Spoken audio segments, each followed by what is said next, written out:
A proposed ordinance aimed at strengthening renter protections in Albuquerque was voted down Wednesday by the City Council's Land Use, Planning, and Zoning Committee. McKinley County's district attorney is facing a possible shutdown of her office in less than 3 weeks after lawmakers stripped it of state funding. New Mexico has once again ranked 50th in the nation for child well-being, according to the 2024 Kids Count. And Loveless Health System is breaking ground on Thursday on a new urgent and primary care facility in Bernalillo.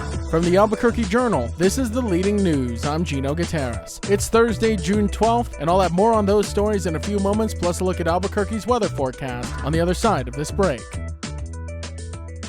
This episode is brought to you by the Kirtland Partnership Committee. For 30 years, we've been dedicated to supporting, growing, and preserving the Kirtland National Security Complex. We work tirelessly to enhance military readiness, foster community partnerships, improve quality of life, and promote economic development right here in New Mexico. Join us in our mission to ensure that Kirtland remains a cornerstone of national security and a key provider of quality jobs and investment for all of Greater Albuquerque. Together, we can make a powerful impact. Kirtland Partnership Committee, proudly shaping the future of our national security for 30 years. A proposed ordinance aimed at strengthening renter protections in Albuquerque was voted down Wednesday by the City Council's Land Use, Planning, and Zoning Committee in a narrow 3-2 decision. The Renters Empowerment and Neighborhood Transparency, or RENT ordinance, crafted by the mayor's office, sought to regulate nearly every aspect of renting, from lease agreements to evictions and fees, in an effort to address the city's growing housing crisis. The ordinance would have required landlords to clearly disclose rental costs and qualifications, ban monthly pet rent, allowing a one-time $150 pet deposit, and allowed tenants to deduct certain repair costs from rent. Supporters, including housing advocates and renters groups like Ole New Mexico, said it would increase accountability for landlords and improve living conditions. But landlords, renters, and property managers pushed back, calling the bill government overreach that would have driven up rent costs and reduced available housing. Despite the defeat, city officials say a revised version of the ordinance may be introduced in the future. McKinley County District Attorney Bernadine Martin is facing a potential shutdown of her office in less than 3 weeks after lawmakers stripped its state funding, citing concerns about low prosecution rates and poor management. The $10.8 billion state budget, which is set to take effect on July 1st, diverts $3.8 million originally intended for Martin's office to the neighboring San Juan County DA and contract attorneys instead. Martin, New Mexico's first female Navajo district attorney, called the move an attack on her ability to serve, saying she's exploring legal options and a potential collaboration with the San Juan District Attorney's Office. Her office currently has 24 staff but struggles with high caseloads, with over 2,800 cases per attorney and few trials. Only 18 cases last year went to trial out of nearly 1,500 that were referred. Senator George Munoz, a Democrat from Gallup, who led the budget change, said judges and prosecutors raised concerns and that Martin also repeatedly missed budget hearings. Critics argue the defunding is necessary to ensure justice, while supporters warn it threatens local legal services and democratic accountability. With funding set to expire on July 1st, uncertainty looms over the future of criminal prosecutions in one of New Mexico's highest crime regions. And New Mexico has again ranked 50th in the nation for child well-being, according to the 2024 Kids Count report by the Ann E. Casey Foundation. The state came in last for education and family and community support, 49th in economic well-being, and 46th in health, continuing a 5-year streak at the bottom. Despite increased investments in early childhood education and health programs, as well as a court ruling in 2018 ordering the state to improve education quality, advocates and parents say progress remains elusive. Families cite low reading levels, unaffordable childcare, and income thresholds that disqualify them from assistance. Lawmakers point to the recent legislation that boosts funding for education, childcare, and CYFD oversight, urging some patience. Others, like Representative Rebecca Dow, argue current policies aren't delivering and call for school choice and letting education dollars follow students. While officials hope recent reforms will eventually pay off, New Mexico's persistent struggles underscore a long road ahead for improving outcomes for the state's children. The fatal police shooting of Matthew Solo Garcia in Albuquerque last October has led to a wrongful death lawsuit filed by his family, who claimed the Albuquerque Police Department violated legal and constitutional rights throughout the encounter. Garcia was shot by officers while handcuffed in the back of a police SUV after being detained during a controversial eviction operation at the Tewa Lodge Motel. The lawsuit alleges officers entered Garcia's room without a warrant, detained him without cause, and failed to properly search him despite having 40 minutes to do so. Body camera footage shows officers later retrieved a gun from Garcia and shot him 11 times, even after disarming him. Filed in the 2nd Judicial District Court, the suit accuses the city, police chief, and several officers of misconduct and seeks compensatory and punitive damages. City and APD officials have declined to comment on the suit, but say they will address the claims in court. A tragic shooting in Las Cruces on Tuesday morning claimed the life of 29-year-old school bus driver and father of two, Juan Lujan Garcias. Police say that Lujan Garcias was shot multiple times while stopped at a traffic light on busy West Pacheco Avenue. He then crashed his vehicle into a boarded-up building.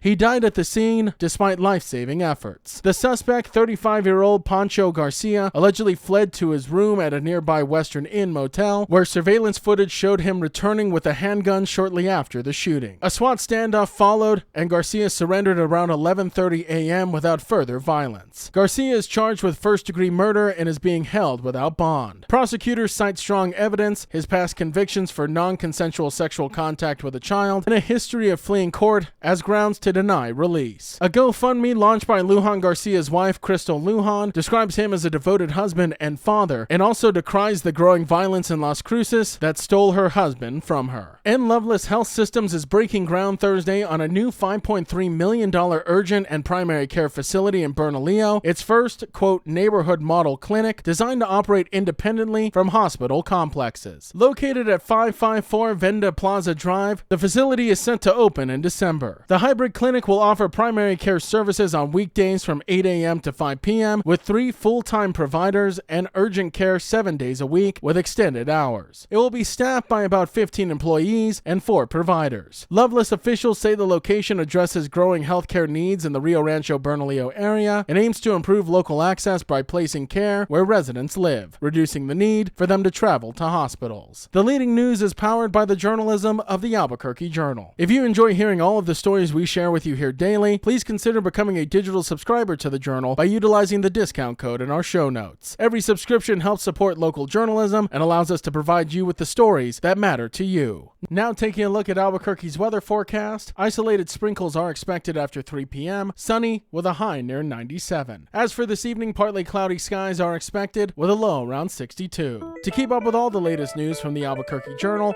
you can visit our website at abqjournal.com. That's the Leading News. I'm Gino Gutierrez. We'll be back tomorrow.